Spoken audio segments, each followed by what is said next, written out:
WarsawJS. Hi guys, my name is Łukasz Borawski. I am tech team leader at Vue Storefront. You can find me on Twitter. I'm writing some on Medium, and of course on GitHub.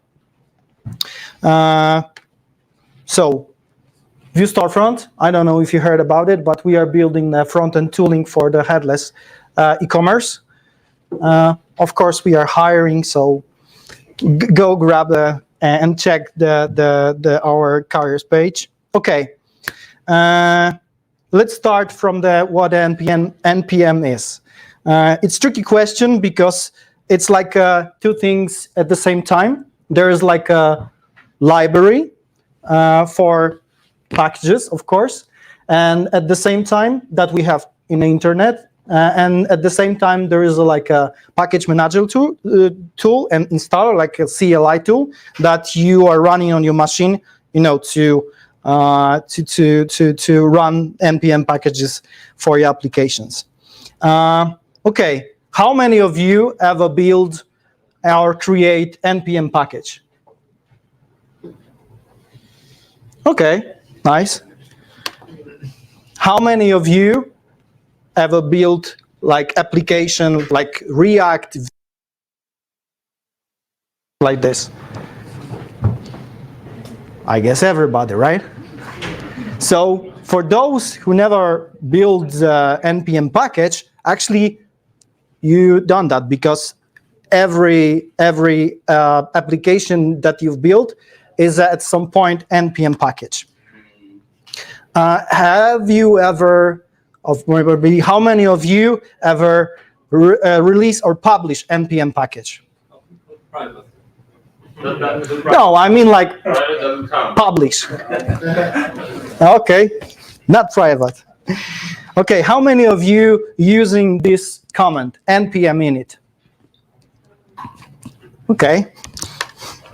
So you know that you will run through like a CLI tool that will ask you a couple of questions to build your first NPM package. So there will be like package name, version, description, entry point, and so on, right?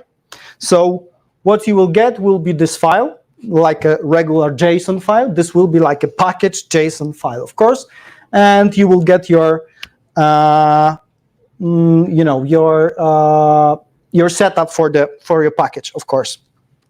Okay, so your project structure or like package structure will be that you will get just the package JSON file in your directory.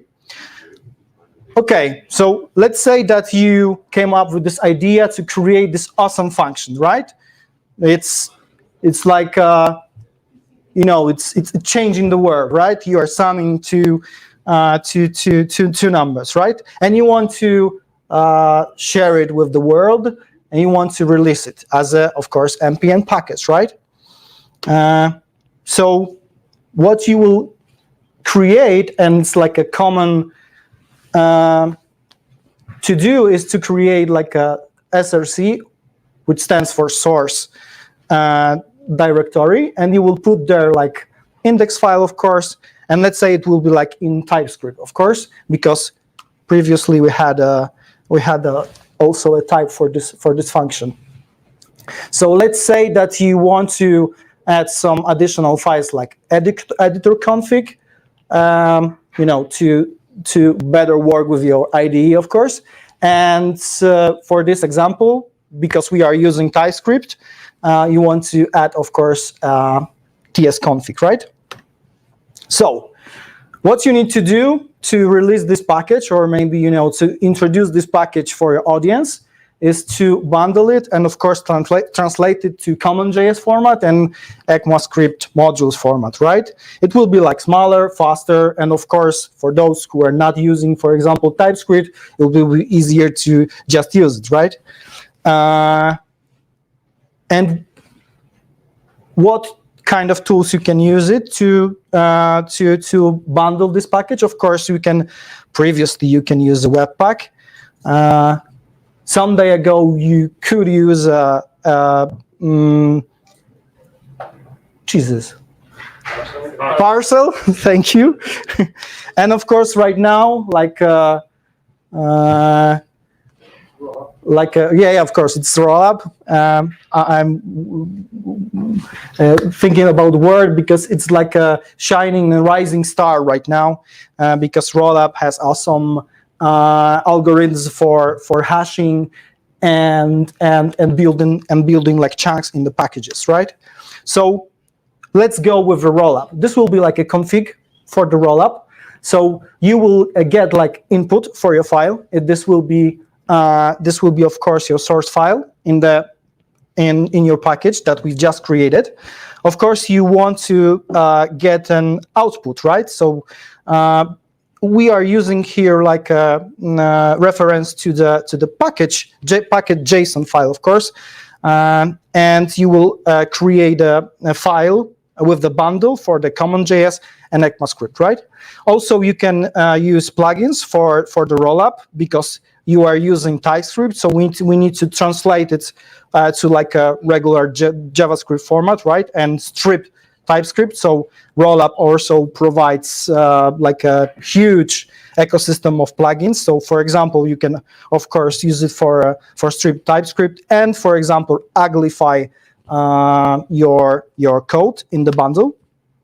And in your package JSON file, we'll like declare these three things, because this will be like your entry points for your package, right? So this will be file for your CommonJS, ECMAScript, and the types, because we just like created types for this package.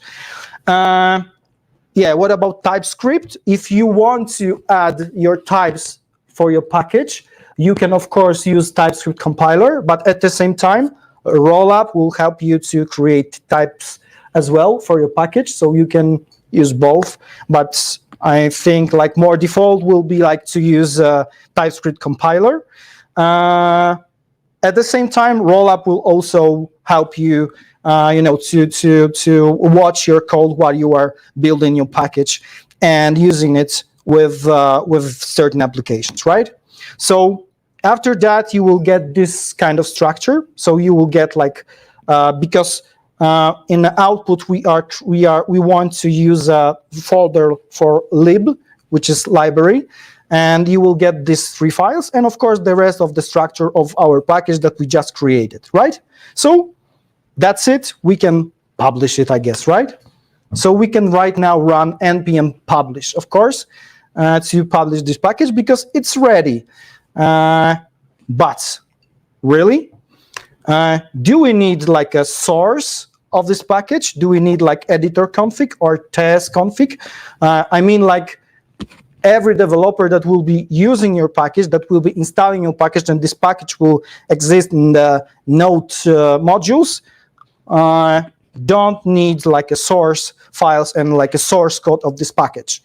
They need just like a bundled codes of this package. They don't need also like files that are specific, of course, for your project and the package that you are building, like editor config or test config.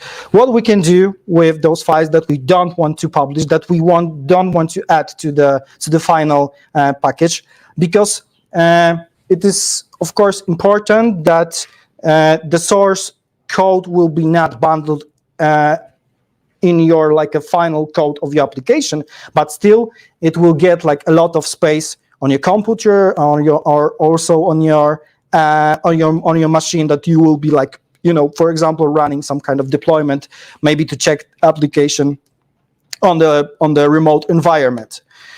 Okay, so we have like two options. We can add npm ignore file, like git ignore, and we can like list all of these files that we don't want to put in our package, but at the same time we can manage it through or from the package JSON. We just need to point that files that we want to publish. In our case, we just want to publish the lib directory where our like package files exist.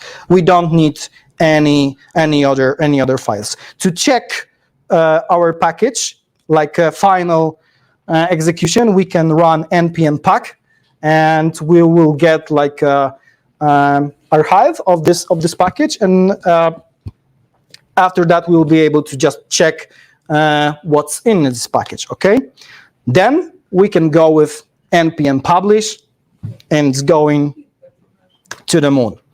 Okay, the next question: how to work with multiple packages? Because, for example,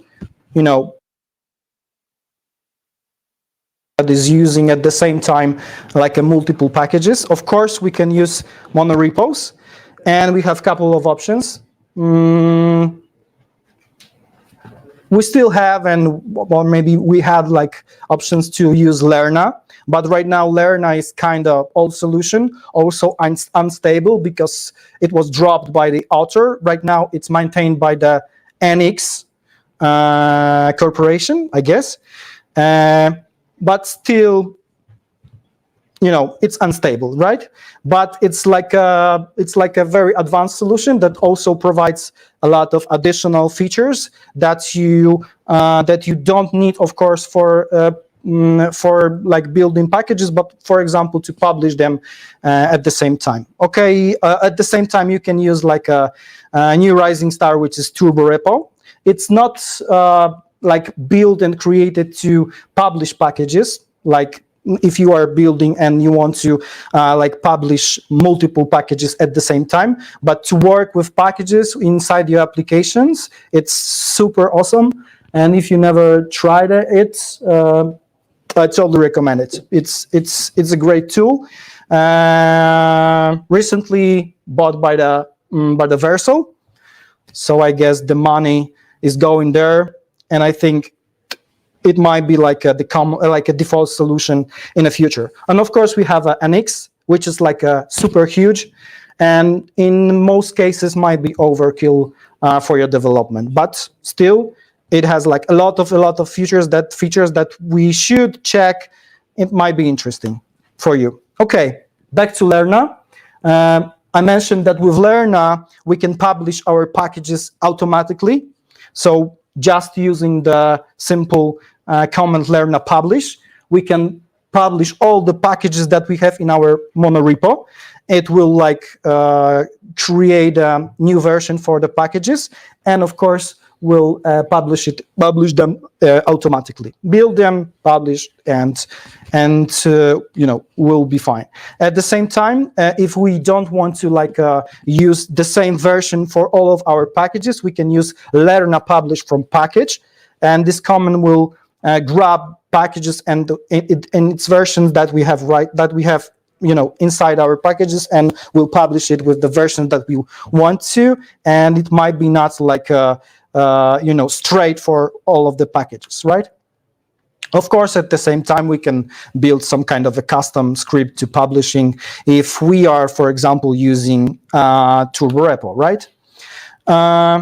Okay, but this is when we are working with the monorepo, and we are working with our local environment. But what if we just need to like really publish this package and check if it's installing well and everything is fine with this package? We don't have any issues and problems.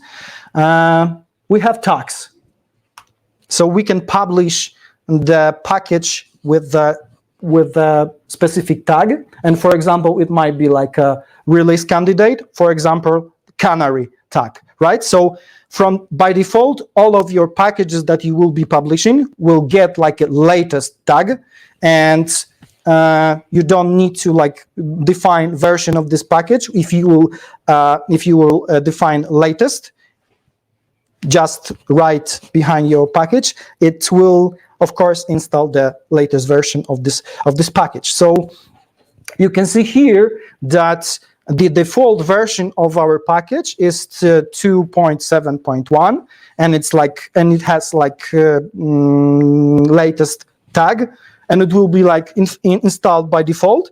But if we want to use this test version of our package, it will be if we will use like a canary tag, like this. Come on.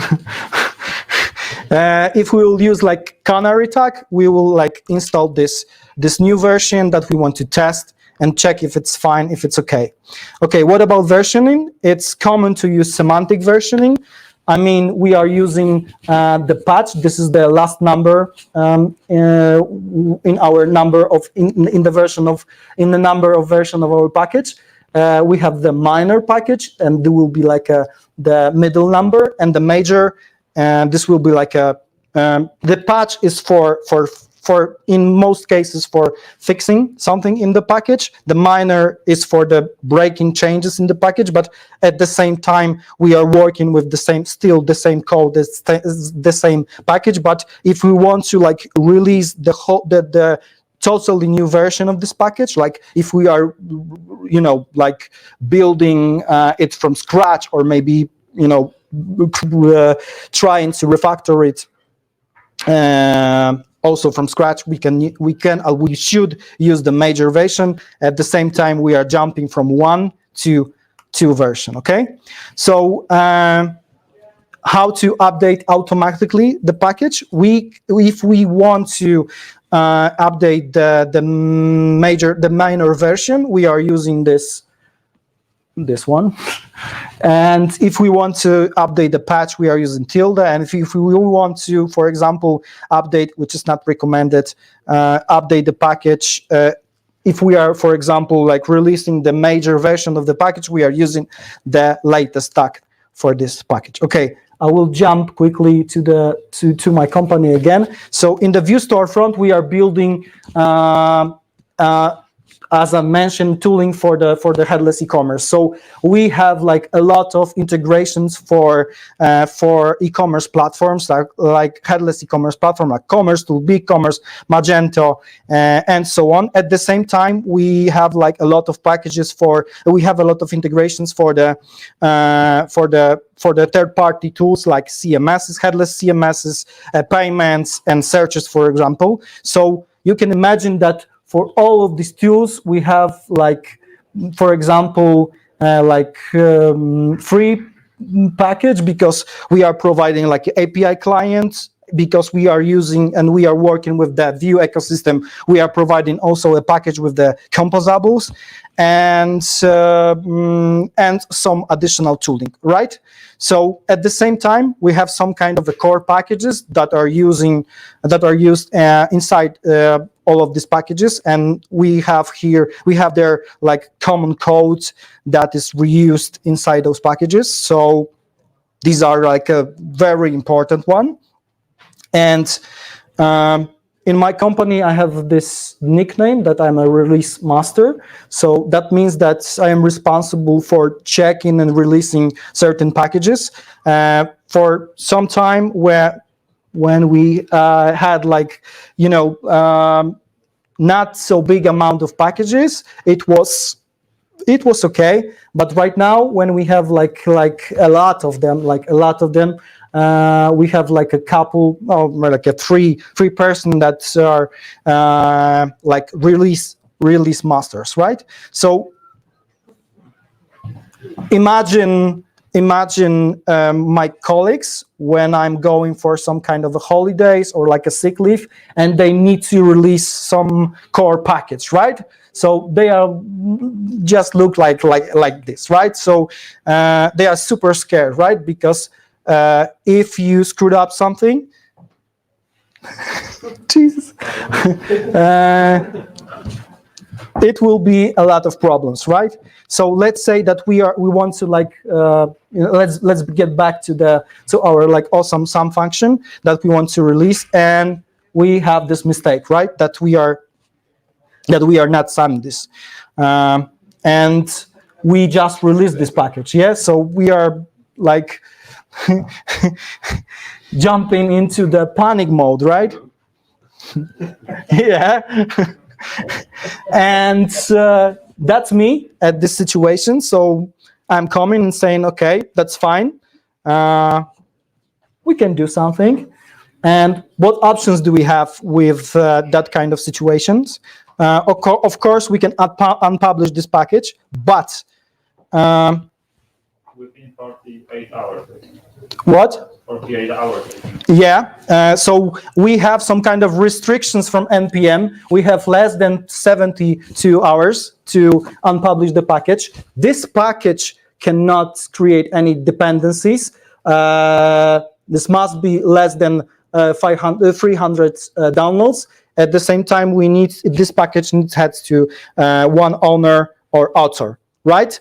But in most cases, if any if your package is used by the other packages, it's no go to like unpublish the package as a final. So not this one. What another options do we have? Of course, we need to point what kind of version we want to deprecate. And finally, if we will gonna deprecate the package, you will get this kind of notification inside the NPM that this package was, deprecated. And so it's super important to release a new version of the package because unpublishing or deprecating, because while you are, for example, deprecating the latest version of your package, it will be like deprecated for the whole, the whole package, and user will get the error, or just like in terms of deprecating, they will install the latest fine version. Okay, this one. Can we like create our own rules for NPM? Right? Yes, we can. We can use, for example, like private packaging inside GitLab, GitHub, Bitbucket, the dev, and so on. At the same time, we can use Verdaccio, which is like on our server service that is handling packaging, and of course we can create special rules for the NPM packages. And at the same time, we can create that we are using. Is this on? That we are building the enterprise packages for our enterprise customers, and they will get like access to the private repository with, of course, credentials to certain packages that they want to like install with the applications. I'm finishing. Always use tilde before defining the packages that you want to automatically update.